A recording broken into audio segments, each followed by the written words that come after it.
So in this video, I'm going to talk about a recent survey from studentdebtcrisis.org revealing staggering data about federal student loan borrowers. And for the final part, an extension to the student loan payment pause may still be on the table. Hey guys, welcome back to the channel. If you are new here, my name is Dredd and I post personal finance and dividend investing videos, and currently I am documenting my journey in paying off my student loans. So if you're interested in seeing how everything unfolds or just want to show your support, then please subscribe to the channel, like this video, and also share this video. Now with that out of the way, let's get back to the main thing. So a recent survey from studentdebtcrisis.org reveals that 90% of student loan borrowers aren't ready to make payments when the forbearance ends on September 30. Student Debt Crisis is the nation's largest student loan advocacy organization, and they have partnered with Savvy, a social impact technology company that is aiming to help solve the student debt crisis. Together, they have completed a survey of 23,845 student loan borrowers. Now, this survey is the third part of their series called Student Debt x COVID-19,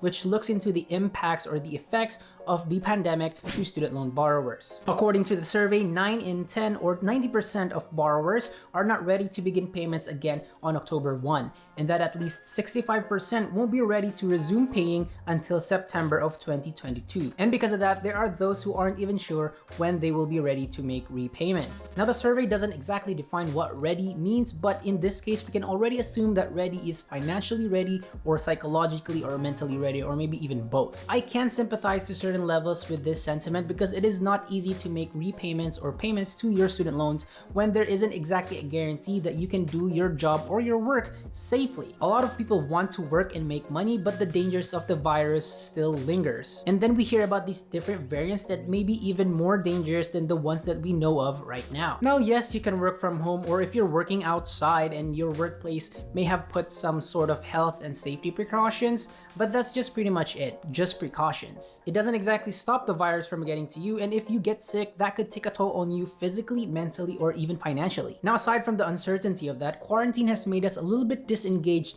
from actually working. Working from home has certainly changed our perspective regarding the nature of work. If we can actually do work at home, why should we still go out? And then there are those who are getting benefits and stimulus for the government. So really, why work? But to be honest though, the problem still remains. Student loan debt right now is weighing heavy on a lot of student loan borrowers, and it has made life even harder, especially during this time. The current payment pause is essential to their financial well-being, according to 75% of the respondents. If before the pandemic, 26% of student loan borrowers rated their financial well-being as poor or very poor, now that number has risen to 43%. Student debt is even worse for people of color during the pandemic. 94% of Black borrowers do not feel financially secure to resume payments, and 81% of Latinx borrowers still rely on COVID-19 relief for federal student loans. Now, what's even crazy is this. Over 1/3 of American Indian or Alaska Native, Black or African American, or Native Hawaiian or other Pacific Islander respondents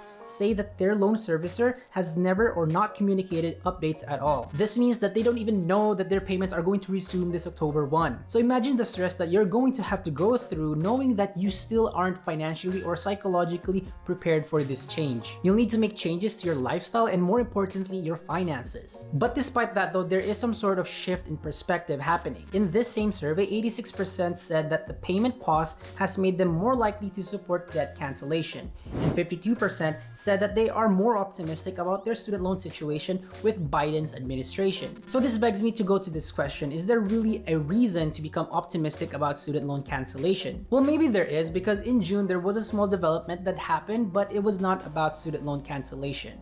There may be a possibility of an extension for the student loan payment pause. Education Secretary Miguel Cardona has told the Senate Appropriations Committee that he was actually involved in talks whether or not it was the right time to resume payments. These talks have been ongoing since May, when Cardona said at an Education Writers Association conference that extending the payment pause is still on the table. He says that it's not out of the question, but at this point it's September 30. He also adds that the department would need to work with borrowers to make sure that we ramp up the communication and the clarity so that it's smooth as possible. Now, on the final week of June, 64 US representatives and senators, including Senate Majority Leader Chuck Schumer, signed a letter urging President Biden to extend the payment pause until March 31 of 2022, or until the economy reaches pre-pandemic employment levels, or whichever is longer. So there you go. In terms of payment pause extension, there are two dates being thrown around. The first one is from the survey, which is basically from the borrowers themselves, is September 2022. And the second one, which came from US senators and representatives,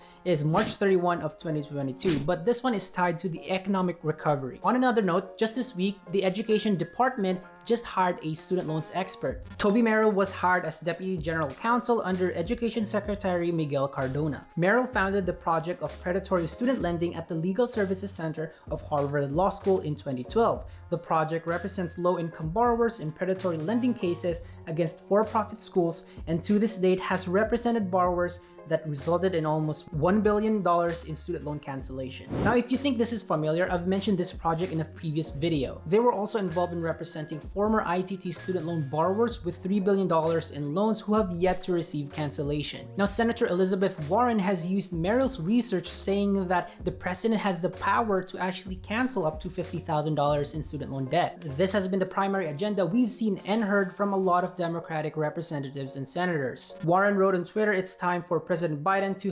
#cancel student debt. People need this, our country needs this, and one of the best ways to create a 21st century economy is by investing in people who have invested in their own education." And that is it for the news for student loans. What do you guys think of this? What do you guys think of the student loan payment pause? Do you think it's going to be extended further than October 1 or September 30? Let me know your thoughts below, because I'd really love to hear and kind of like read what you guys think about this one, because this is big. Student loan debt is actually very huge, but not a lot of people actually know about that because it's just hiding in plain sight. It's like you'll never really know what the problem is until you actually experience the problem yourself. And that is actually me. The more I dive into this student loan rabbit hole, the more that I figure out or kind of like realize how broken our education system is. So let me know in the comments below what you guys think will happen next. To me, I feel like all these developments, all these news that we're hearing about is just a lot of people or a lot of these senators and representatives pushing for President Biden to actually, cancel student debt or extend the payment pause. It's all about just, pushing him to do it. Just do it, Biden, just do it. That's what they're trying to say. Now, I actually appreciate them do that because it does bring the issue to light, and it puts pressure to kind of like make some policy changes. But the more that you see the same news over and over again, the more tired you get about it. So this is one of the reasons why I don't put a lot of student loan content as of today, because the content or the news is pretty much the same thing. So might as well just do it in one video and then it's done. But anyway, guys, thank you so much for watching this video. I hope that you found this very informative and helpful. And if you can do me a favor, please like this video and then share this video to a friend of yours who might be in need of some sort of student loan news. Then send him this video, and also subscribe to the channel so that we can keep this channel growing and help this channel grow. Basically, I need some more subscribers here so that people can actually watch the content and get informed about personal finance, dividend investing, and also student loans. And also, I'm on Instagram at Dredd. Please add me there so that we can chat, we can exchange ideas, and collaborate. Thank you so much for watching. I hope you have a wonderful day, and I will see you in the next video. Bye.